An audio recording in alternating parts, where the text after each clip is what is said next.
Today, we're digging into a really powerful way of looking at human development. It's called the 8 Dimensions of You, and it's basically a new map for what makes us, well, us. And we've got to start with a huge question, one that's on everyone's mind right now.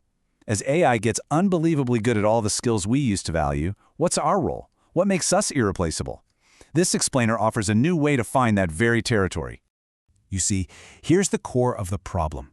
Our whole way of learning, our traditional education, is built around what you could call a 5D model.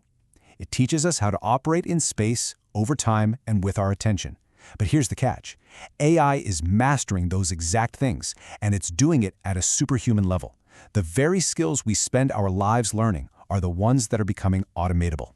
So, to find our way in this new world, we're going to need a new map. And that's where this concept, the Ashta-Ayama or 8D model, comes into play.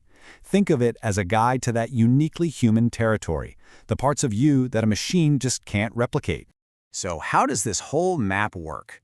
Well, it starts with the absolute basics of reality itself. Everything, and I mean everything, we experience happens somewhere and somewhen.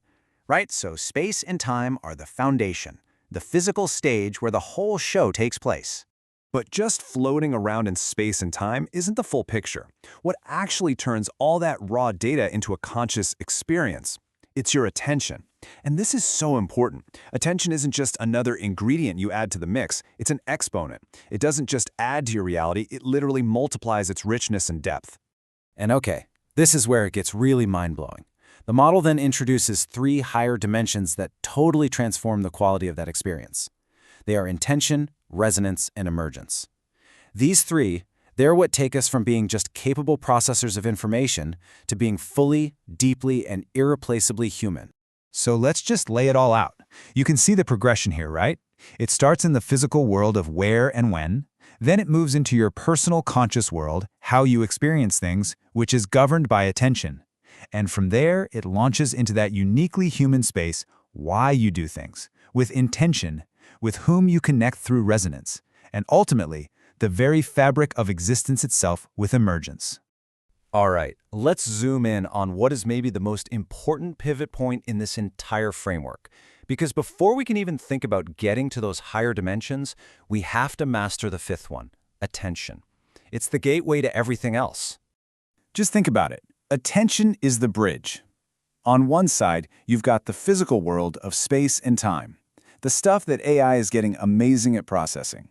And on the other side, you've got the conscious world of purpose, meaning, and connection, which AI can't genuinely touch. Your attention is the doorway between those two worlds.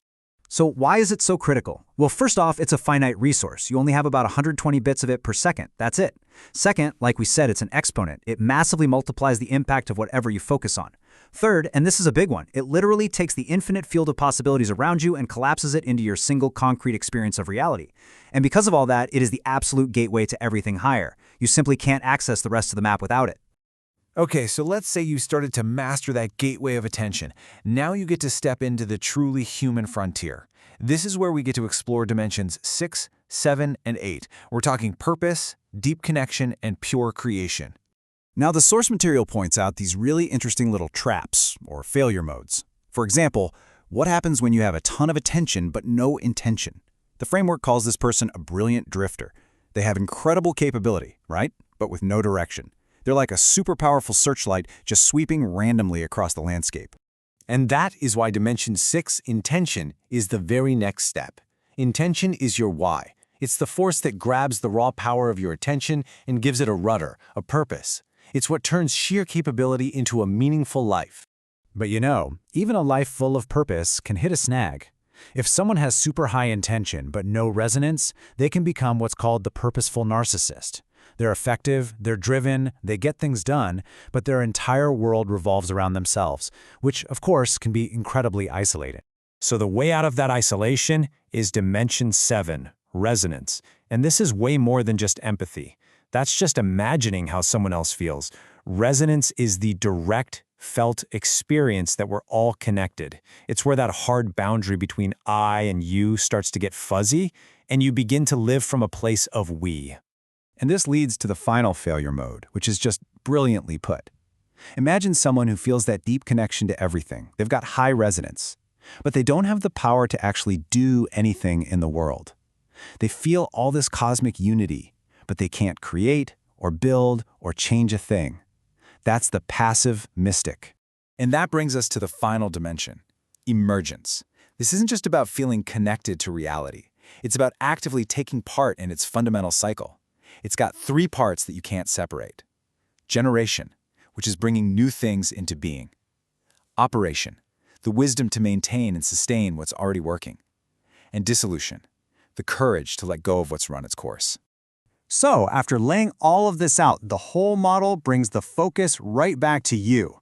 The point is, this isn't just some abstract, cool theory. It's meant to be a practical roadmap for your own growth, a tool to figure out where you are and to see the path ahead. I think this quote from the source material just perfectly nails the shift here. Our old way of thinking, the 5D model, asks, how do we make someone who's good at learning new skills? But this 8D model asks a much, much deeper question. What does it mean to be a fully developed, a fully realized human being? Especially in a world where just having skills isn't going to be enough anymore.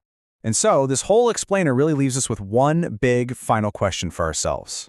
As you look at this map, from the basics of space and time, through the gateway of attention and up into the higher realms of intention, resonance, and emergence, and you think about your own life, where you are right now, what's your next dimension? What's your next step?